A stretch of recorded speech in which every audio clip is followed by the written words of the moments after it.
Haha. And we are sweating. We are already sweating. You caught me. And I just did the warm up, and I can tell you this, I'm warm. It is hot all of a sudden, but we did the 5 minutes, and I caught this little filter thing I had on.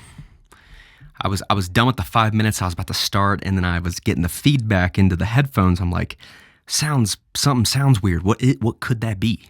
And then I try to rush into it without addressing it because I already took the 5 minutes and blah, blah, blah, blah, blah. So welcome back to Keys. Let's record some keys, why don't we? Let's get into it. So today's podcast, I'm actually going to start with a sip of water. This is not the shelf item, but it is an item that's here for hydration, and I'm sweating, so I'm going to take a sip of this.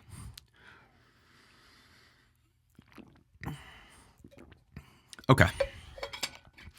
So we took a minute there. Let's dive into today's keys, man. Let's record some key, boy. Okay. All right. So today's key, it's a goodie, and it is move somewhere you feel inspired. Move somewhere you feel inspired. Do people not realize that you are allowed to pick up and relocate? You are able to do this. You can. I know friends that have done this. I have people in my life that have good friends, like my friend Van. He moved from Kansas. Boy just showed up. He moved. People can move around. You can bounce around your hometown too. Moving somewhere inspiring doesn't just mean like a different state. It doesn't have to be far. If you're in the northern Kentucky area, move out of Independence. Go to Newport or something. Do something different. So you're allowed to move somewhere that you feel inspired. And it's up to you. You get to decide where you feel inspired. For me, I obviously felt inspired by Colorado. I have for such a long time. I've wanted to be here, and I'm here now, and I'm grateful. And move somewhere you feel inspired. Now, why? Why would anyone, how much value should inspiration have in your life? Well, I would say when you're young, I would fumble over my word and say that when you're young, inspiration's important. You're young. What inspires you is going to direct the next 20, 30 years of your life. You're setting a trajectory, So, inspiration's important. I find it's important. I've found that it's enhanced my quality of life significantly, being somewhere I'm inspired by, being somewhere that calls out to me that, what's another word for inspired? Just gives you energy, gives you motivation, gives you the idea of potential of you don't even know everything. You don't even know where the grocery store's at. You don't even know which gas station's the best to go to. When you move somewhere new, it's new. It's potential. It's potential before you, and it's inspiring and motivating. Motivating is a really good word for it. So make sure you get somewhere that inspires you, and that's today's key. Get somewhere you're inspired by. All right. So today's shelf item, let's get into it. And I cannot pronounce this. I'm not even going to try. Okay, I'll try. Oinkos. Have I been saying? Am I insane? Have I been saying this wrong my whole life? That might not be it. I might have butchered that. But this is some strawberry banana protein, and they do say that protein's good for you. So let's get this visual and avoid the mic. Bang. 23 grams of strawberry banana protein, Oinkos. I think that's how you say it. It might not be, though. It might be Oikos, maybe. I don't know. All right. 420, let's get it.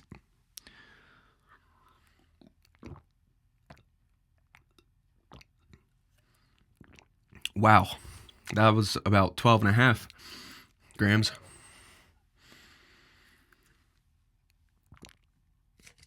And that was all 23.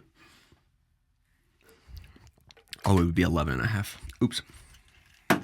Math. All right. Moving along as we do on the keys, let's dive right into today's rule. And if you don't know, the format for the podcast is a question, quote, or key to help you see. And someone came up with that and sent that to me. All right. Today's rule is realize uncertainty is opportunity in disguise. Realize uncertainty is opportunity in disguise. Don't let uncertainty hinder you from opportunities. Uncertainty is an interesting one because a lot of things in life are going to cause you to feel uncertain. And uncertainty stems into worry. Uncertainty stems into anxiety. Anxiety is neurotic emotion. We want to limit our neurotic emotions. So uncertainty could be anywhere. Let me think. Going to a party and the uncertainty of not knowing who you're going to meet. You go to a party and you think, am I even going to know anyone that's here? Like, do I even know anyone? And then the uncertainty of, what if I don't know anyone? Then the uncertainty stems into, am I going to be able to get along with anyone? And then the uncertainty is, what if I don't like the people? What if they don't like me? What if I don't like them? Uncertainty can unravel, and uncertainty just makes you more and more uncertain the more you're uncertain about it. And it just keeps going. So realize that opportunities are in disguise as uncertainties, or vice versa. Don't conflate the two or confuse them. Realize that opportunity and uncertainty coexist, and choose to focus on the opportunity side, not the uncertain side. Opportunities happen all the time. I'm going to a party. I have the opportunity to make new friends. I have the opportunity to talk to someone I've never talked to. I have the opportunity to learn something from somebody I've never met or seen. So opportunities are around. And uncertainty, don't let uncertainty steal you away from it. All right. And I drank that protein so fast, I don't know why. I could have drank half, but I drank the whole thing. Okay, back to this side. All right, the quote of today. Let's get into this quote. Quote of the day says, better to be a warrior in a garden. Wait, I read that too fast. Better to be a warrior in a garden than a gardener in a war. And that is a quote from, I've never tried to say this name, Miyamoto Musashi. And I think I got that right. Good name. And I meant to do, and this is not doing the quote service, I meant to do a little bit of research and have some relevant things to say about this guy, but I forgot to, so we're just left with the bare quote. Better to be a warrior in a garden than a gardener in a war. I think it speaks to character. Better to be a warrior. What does it mean to be a warrior? Well, warriors are capable and confident and competent. So warriors are capable, competent, and able-bodied. So it's better to be a warrior in a garden. What's a garden? A garden's a safe place. A garden's well-defined boundaries. A garden is in order. A garden is easy. Than a gardener in a war. Now, what's a gardener? A gardener is someone that's full of compassion and sacrifice, and a gardener cares for things that are much less than it. They're compassionate and kind and caring, and down there on their hands and knees caring, and they're compassionate. They're full of compassionate, and they differ from a warrior in their stance and orientation towards life. Warriors are going out to fight and conquer, and gardeners are preserving. So, and then last word is in a war. What's a war? It's just hell, chaos.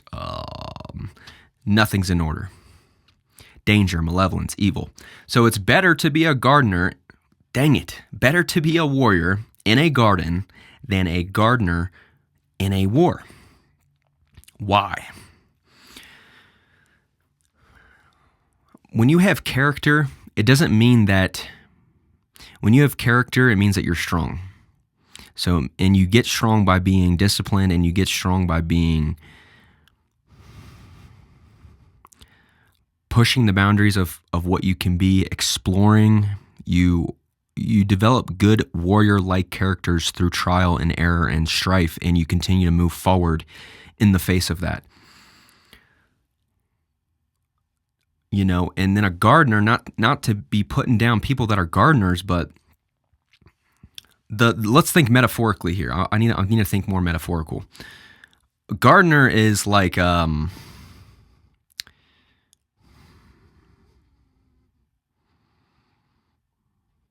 it's easy to assign benevolence to cowardice. There you go. It's easy to assign benevolence to cowardice, to think I'm virtuous because I'm weak and oppressed. Just because you're weak and oppressed, and that doesn't mean that you are virtuous. To be weak. So you don't want to be weak. People can get the things mixed up. They can confuse their cowardice for virtue. And you can overestimate how good you are based off of your cowardice. So recognize it for what it is, and then it's better to be in a garden. It's always better to be in a garden rather than a war. It's always better, so we should all maybe think about how we can make this more of a garden and less of a war zone. So sorry I got a little confused there. I'm thinking on the spot and interpreting information on the spot. So anywho, let's take a little break here on the shelf. Hope you guys been doing good. 2025's underway. Make sure if you are watching this video right now on YouTube that you like and subscribe to Give Me the Keys. Why? Because why? That's actually a great question, Alec. Why should they?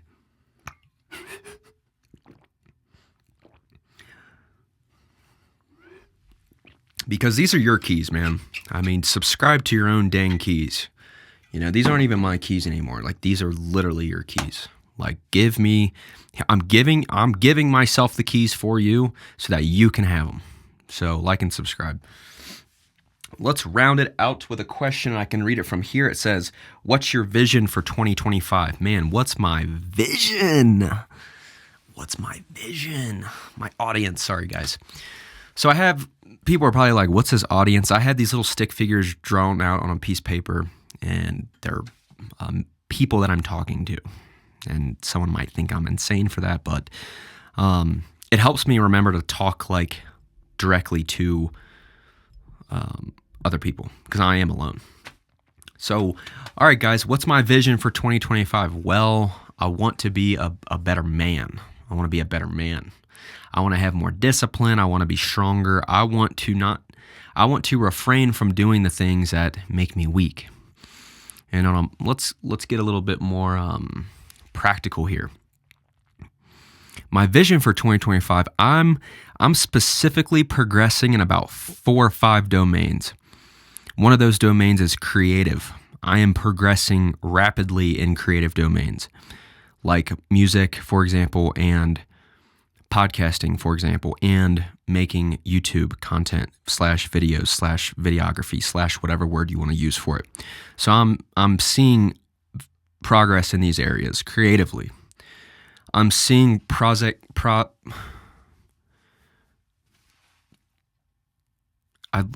what's the word I was just trying to say? I'm seeing progress. Dang, dude. Wow. I'm seeing progress in my physicality, my health. So like making progress in the gym, being consistent with that. I'm seeing progress in my intimate relationship. I'm getting married this year. That's that's for sure in the vision. Whoo, we're getting married this year. That's crazy. I'm making progress in my career. I'm taking on more responsibility in my career, and I'm making more money in my career. What is that? In my job, in my gig, in my work, in my sale. So I'm progressing in those areas, and that's really probably the 4. And then the 5th one is the spiritual. Dude, this is where I want to be very specific about how I'm progressing. Spiritually, I'm still reading JP's We Who Wrestle with God. I'm coming up on 2 months now having it, and I'm 2/3 of the way through. And it's full of spiritual, scientific, psychological and biological information, and metaphorical and theological. It's tying in these various concepts around one flagpole of order, of tradition, of that is God. And so it's just been striking me deep into my core. in my spirit. And I feel like I'm stepping in line with God and walking with God and having God at the forefront of my eyes and sight more and more and more as I go. And I'm fighting, I'm fighting the demons. We're all out here. This is spiritual warfare, like it is. Like there's good and there's evil, and it can dwell inside all humans. So just seeing things as like it is a spiritual landscape, like what you say to yourself matters, what you pray about matters. You're like how optimistic you can be depends on how close you are to God. Might be true. I don't know. It might be true. So I'm making progress in these areas, and yeah, man, I'm just having fun with the podcast. I'm having fun making music. I'm trying to be a better person. I'm trying to get healthier. I'm not perfect, and I don't want to ever seem like I'm doing better than I really am, but I do have a lot of inspo, for the new year, and for, what can I do for God this year? It's like that's what I'm thinking about. How can I do more for God and be there for other people that are in my life? How can I be better for them? So, yep. All right, 16:30. I think that'll do. Thanks for catching some key, and love you guys, and I'll see you guys on the next pod.